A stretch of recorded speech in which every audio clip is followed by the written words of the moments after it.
Ruben here from Thailand. I hope you're doing well. It is 1 Atit here in Thailand, which means it's Sunday, and I hope you're doing well. It's about midday here in Thailand, about 6 a.m. in the UK, and it's a bit of a cloudy one again. For instance, the sun's out. Don't know if it's going to rain today. I've had rain every single day, but again, it's the end of the rainy season, or we keep saying that, and it just rains. So still about 30 plus degrees. Still a bit cold in the mornings, really. I do really get cold in the mornings. I think it's down to about 24, 23, but it gets feels so cold, and so I always seem to wake up so early. Oh God, honestly, and then I have to get put something on me to keep warm. But anyway. So, I hope you're doing well. So, for instance, we're celebrating, and it felt like Liverpool last week, etc.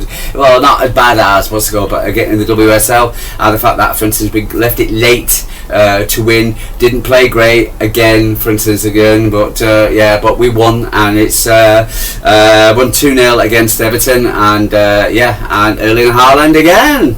The main man, Erling Haaland, absolutely fantastic. Oh God, I love you so much. And again, I'm still listening to the media. I'm still listening to the crap, etc. About and Stevie Nicol. I'm not really impressed with Manchester City. No. Donut Chinson. Yeah, I think Man City are on point now. I think they're playing better. Playing blah blah blah. I'm really not impressed with Manchester City. I don't think they're really really good. I think they're playing about average. What a bitter man you are, Stevie Nicol. Then Jason Cundy, Talk Sport, for instance, who was replying to a Manchester City fan who called up, and previous day, for instance, I was listening to Lewis LB, for instance, on his channel, and he was saying that the rival fans and the commentators, the mainstream media, basically the two-tier media, and still talking about Manchester City's, for instance, still saying about Manchester City's defence. So for instance, the City fans ringing up to praise Erling Haaland playing Man City, top of the league at that time. So, for instance, and what did Jason Cundy's only argument against Manchester City? Your defence. Another clean sheet, but your defence. So what I just God, he just and again, but there's a lot of.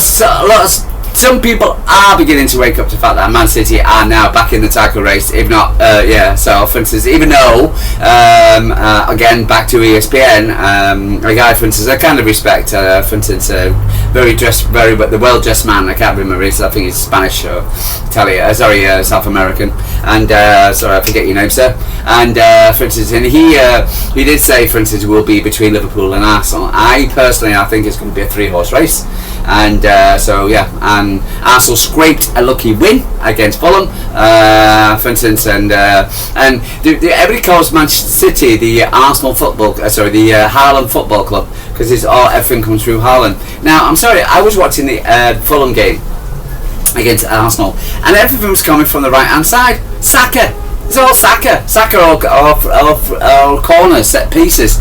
So I'm sorry, they've got Eze, they got what's it called? For instance, Jokovic. You've got all these new players, blah blah blah, and things coming from Saka or set pieces.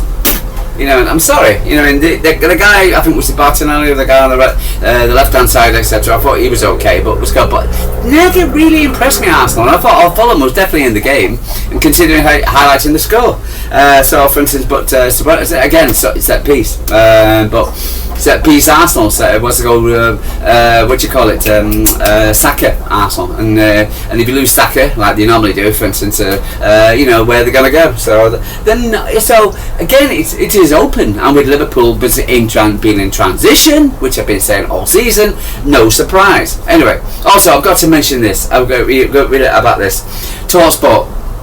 I was listening, turn on my Alexa, for instance. I was getting prepared for the City, the Forest game against Chelsea. I was just making some dinner, and there was Rusman Chowdhury, for instance, and she was interviewing a guy, and there was another guy stood next to him. I saw it on radio, so anyway, so for instance, and they were having a few minutes talk about Erling Haaland, going through his goals, going through his stats, going through, for instance, and it appears that was a goal because they were on TV, so they played some of his goals, etc. For instance, and his stats, and of course, so they just talk. This basically, this segment is about Erling Haaland, right? That's it. And so she was going back and forth with this guy talk about Erling Haaland. At the end of this segment, towards the end of the Erling Haaland, another guy pops up, right, without no invitation, without no commentary, about nothing, pops up and starts going on about Harry Kane. He spent the next talking about Harry Kane's done this, Harry Kane scored goals on Harry Kane, right? To which the guy, for instance, who was talking about Erling Haaland stopped because there was a pause after it. And he said to him, he said, "Oh, who told you to say that? The FA?" And the guy about with a joke and a laugh, etc. But it was like, for instance, what the hell that got to do with Erling Haaland? But it just shows you typical. You know, for instance, even though, for instance, this Erling Haaland starts just getting ballistical. You know, I'm going to read something here in a second about Erling Haaland, etc. So there we go. Is for instance his goal scoring so far this season. Now Erling Haaland has scored 11 goals more in the Premier League so far, scored more Premier League goals this season than United, Sunderland, Everton, Brentford, Burnley, Fulham, Newcastle, Leeds, Aston Villa, West Ham, Notts Forest and Wolves. He scored more goals than 12 other Premier League teams. So often, you know, and still he's getting. Well, is he getting better than Shearer? Is he better than Rooney? Is he? You know, it's just this, and you feel that they have to kind of acknowledge it. They have to kind of like say something, but they don't want to say it. You know, it's just the two-team mainstream southern-based media. They're so biased against Erling Haaland. It's just so terrible. It really is. Let's go and have a look. I found this before. I haven't read it, to tell you the truth. Actually, I haven't read it. So let me just. For instance, this is a review. I haven't read it, so I'm actually going blind on this one. So, but let me see what they had to say. If I can get it up. For instance, let me just do it this way. Yeah, there we go. Do it that way. Okay, so for instance, so they're saying Erling Haaland continues to the remarkable scoring streak after netting a brace of to help Man City secure 2 points, 2-0 Premier League win over Everton after the Etihad Stadium on Saturday afternoon. The Citizens and the Toffees played frantically at times during the frustrating 45 minutes. Both teams made mistakes, resulting in some decent chances for their opening scoring. Guardiola's side rattled the woodwork and came close on numerous occasions, but the best first half chances fell to Everton striker Beto, who will be kicking himself not to convert the close range early doors. Just as Pep Guardiola's men were just looking to limp and Everton were growing confident after the break, Erling, who else, came on to rescue and score 2 goals in 5 minutes to put the Citizens in control.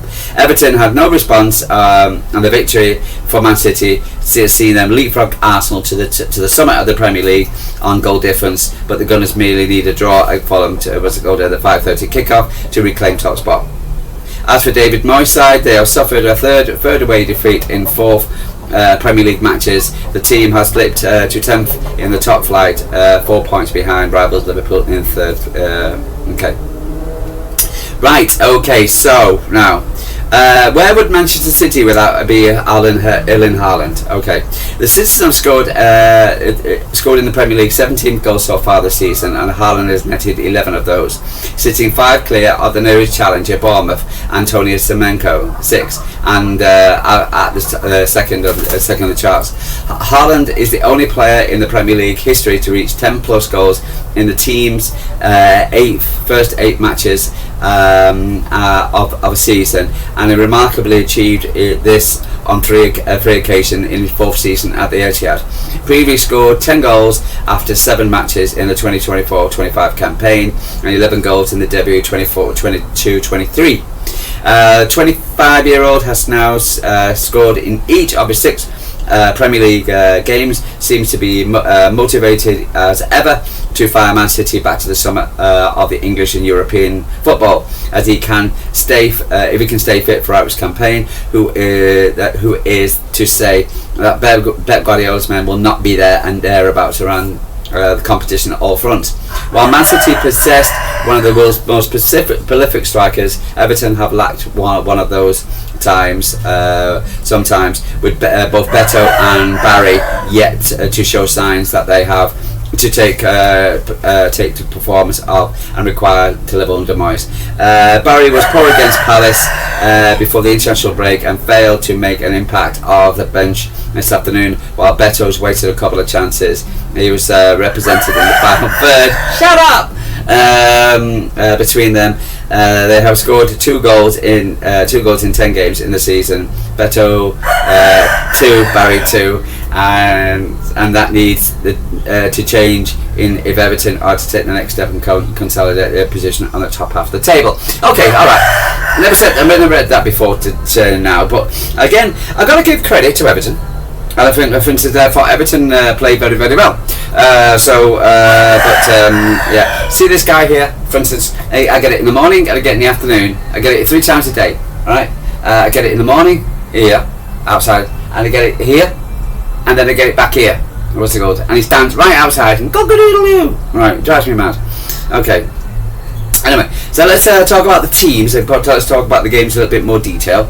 So City started off with Donnarumma, Nunes, Diaz, Aki, O'Reilly. Lewis came on in from the 84th. Diaz was captain. Nico Kovacic was 80, came on the 84th. Reinders, Bernardo 60. Sabinho, Cherky came on the 84th. Foden, Doku, Bob 60th, and Haaland. The players not used was Trafford, Stones, Mamouche and Guardiola. So Everton's were Pickford, O'Brien, Tarkowski captain, Keane, McClento, okay, that's not right. Ghana and Ghana, Alcaraz, Dewsbury Hall, Nady, Beto, okay. So, for instance, attendance 52,000. Right, so, but I've got to say, for instance, I have to give credit to Everton. Everton are a difficult team to say. They finished Crystal Palace's unbeaten run again. So, for instance, Crystal Palace went on an 18-game unbeaten run, and so they beat them last week at the Hill Dickinson. Jack Grealish scored the winner, and so, for instance, they were never going to be easy. David Moyes side, even though we have a very good record against David Moyes, it also makes it a very, very difficult side to breathe. And yesterday they proved it, and they came out and they took a lot of time in the first 20 minutes, half an hour. They took the game to City. Okay, so let's have a quick chat. So Nicholas O'Reilly fizzed in the 11th minute 20-yard effort from the left-hand side of the Everton box that went wrong. The wrong side of the far post before City then breathed a huge collective of relief on the 14th minute when Beto somehow failed to convert a golden chance from the 6-yard just outside, just 6 yards out after the dangerous Nidi drilled an inviting cross. A pass across face of goal. Yeah, my gosh, I thought that was in. I thought that was their one goal, and it was. They started off well, and for instance, he should have done better. But again, for instance, City had plenty of chances, but again, we're always hoping hard in our minds we don't concede, and of course it didn't go by. But for instance, the woodwork then came to Everton's rescue, and midway through the half, I thought we could have done better by the way to go in the defending. Nicholas O'Reilly was a little bit. Diaz also didn't pick up Beto, for instance, behind him either. For instance, he should have been aware of the people coming in, and I think he was just stranded in the centre. Should be focused on Beto. The woodwork then came to Everton's rescue midway through the first half. The crossbar prevented a headed diverted by Jake O'Brien from crossing the line after Phil Foden had whipped in a pinpoint corner. Yeah, for instance, it was a header. Yeah, Jake O'Brien crossed. But it was an end-to-end stuff while Beto then ghosting into another invited Nigel ball, only to shoot wide The assistant red flag that went up for offside, but replay suggests the striker was onside. So he was onside. My guys. Ooh. So there you go. But again, he had another chance. But again, teams are going to have chances against City. So regardless, we'll play a very high line. We when we're attacking. A lot of teams play a low block, etc., and attack us, and they will get a chance. So this is something you have to accept. The mere fact that and that's the reason why I always say 1 or whatever. I give a prediction of 1 because I expect that our defence might be breached. But thank God it wasn't. In the need a moment of brilliance City were indebted to Donnarumma, who produced a crucial 41th minute save to deny omnipresent of an idea before the other end. Pickford twice earned the Spurs by diving low to prevent Doku's 30 minutes, and then followed up an equally fine clock to keep Savinho 45-minute goal-bound effort tap played back. According to the I was listening to I was on American TV, and for instance, he said Doku passed back to Pickford. Yeah, it was he needs to whack these balls. He really does. Savinho. I posted it quite a few times. I said you're either going to love Savinho, or you want to kill Savinho, or you want to kiss Savinho. So it's either one of the two. In the need of modern brilliance to break the deadlock on cue, Haaland delivered a breakthrough on the 59th minute. The architect was Nicolas O'Reilly. Beautiful ball from Phil Foden. By the way, he's not been mentioned here. The architect was who launched a brilliant raid down the left flank before drifting in a deftly cross, which was meat and drink for Haaland. The big man stooped his header home in fine style. Yeah, but what about strength for his neck strength, etc., to get up and to knock it right in? It was just amazing, great, absolutely fantastic.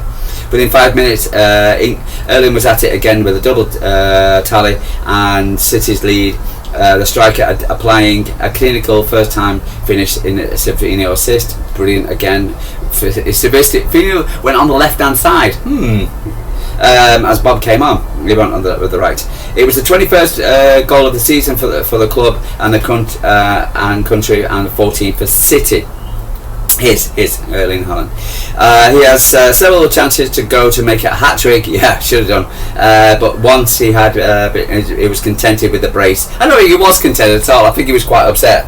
And City swept another crucial 3 points. Most important thing: get the point, go on top of the league. Put the shivers up the Southerners. And yeah. So, but overall, delighted. Erling Haaland, starman. Unstoppable, absolutely. Nicola at the double. Amongst the encouraging display was fine displays from both Nicola O'Reilly and Nicola Gonzalez. O'Reilly was just brilliant again, absolutely superb. So confident when he's even on the ball, and they're hounding him packs like to get him down. You always feel that, for instance, he can riddle out of it. He's just really, really good. So, for instance, at Ryan Ignori, you need to, if you get your chance again, you need to, for instance, you need to step up, mate. Your young academy graduate, fresh from his senior call-up, was again handed a starting berth at the left back, and once more illustrated what an exciting talent he is, with a display that was mature beyond his years. Meanwhile, the select to occupy a crucial holding midfield in the absence of Rodri and Nico composed pontified the Spaniards helping forward an effective bridgehead between City defence and attack. The thing is, the defence. I was listening to I can't remember which commentator it was. I think it was Typical City, and he was saying about, for instance, everybody was saying, "Oh, well, Nicolas Gonzalez didn't have a good game." Well, the thing is with Nicolas Gonzalez, his job basically is to break up play and push it forward, and which Rodri does just absolutely fantastic. He's just got to be standing in front of the defence, break up play, and propel us forward, and that's basically what he did. So I'm sorry, the important things. It's like him and Bernardo Silva. It's these important passes, these interceptions, the stop from the breakaway, the stop from the low block to them pushing forward. And I thought he did that very well yesterday, Nicolas Gonzalez. Peps reaction, typical game after the international break. We were not there for the first 15-20 minutes. We lacked energy. We did. We played a good for after the first goal. Yes, the game changed after the first goal. We had clear chances to take it, and a really positive things from people coming from the bench, and the energy is there and provide us and provide while winning the game. Everton are a good team. We knew that. They would play long balls and process in the first half, and was not perfect. Scoring the goals helps for what is coming. We will play better. Foden's reaction. We know Erling has got a quality to time to run to his perfection to the right. If they mark him out of the game, he's still capable of scoring, and we know we need just one chance to score. He remains very patient, and there wasn't a lot of space for him today. And as you can see, he's always is there for us at the right times. That's the sign of a world-class striker. In the second half, we were much more meaningful with the ball, going forward, breaking lines, and we created a lot. Overall, we're very happy with the performance. Okay, so brilliant. So for instance, we go to Villarreal next on Tuesday, and then we got Villa at home next week. But overall, I was again, for instance, it was always going to be tricky. It was always going to be tough, especially after the international snore. And Phil Foden himself, I think I'm improving my relationship with Erling and Haaland. I played a lot of good passes and passes in behind, and maybe he could have finished a few, but every time I pass the team, he seems to miss, unfortunately. No, we're definitely building a relationship, and I'm finding him more and more. So Pep Guardiola, I'm really peeved off because he could have scored more, 4 or 5 goals. Joking aside, we cannot rely on completely, and we need other players and wingers and attackers and midfield and other ones to step up. So that's what they do. Ruben Diaz, one game at a time. We're good, steady, improved, and we have a lot still to improve. Many players just come back from injury, which is good, and I'm happy to see almost everyone's available. But we'll keep on building from here. Okay, so good. So we're going into on Tuesday to Spain in a good position. Second in the league.